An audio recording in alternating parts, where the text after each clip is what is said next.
ગણપતિ બોલવા ઊભી થતી નથી.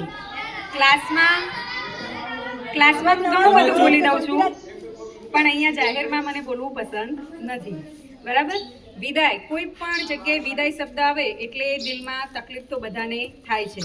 મધુભાઈએ કીધું ને કે નિર્જીવ વસ્તુ હોય તો પણ આપણને એની સાથે લાગણી બંધાઈ જાય છે. જ્યારે તમે લોકો તો સજીવ છો. તમે 8 ધોરણ સુધી અહીંયા ભણ્યા છો, તો તમારી સાથે અમને માયા ઘણી બધી થઈ ગઈ છે. તો તમે જીવનમાં ખૂબ બધા આગળ વધો, પ્રગતિ કરો, એવી મારી શુભકામનાઓ. મેં ક્લાસમાં ઘણો બધો તમારા ઉપર ગુસ્સો પણ કર્યો છે, હજી સુધી પણ કરું છું. બરાબર ને? કારણ કે જ્યારે ભણવાનું હોય ને એટલે 8મા વાળા હંમેશા ક્યાં હોય? બહાર મેદાનમાં. કામમાં બધા હોશિયાર છો, પણ ભણવામાં થોડા ઘણા અમુક લોકો છે એ બહુ પાછળ છે. તો એ બધાને પણ કહું છું કે હજી પણ તમારી પાસે ઘણો બધો સમય છે.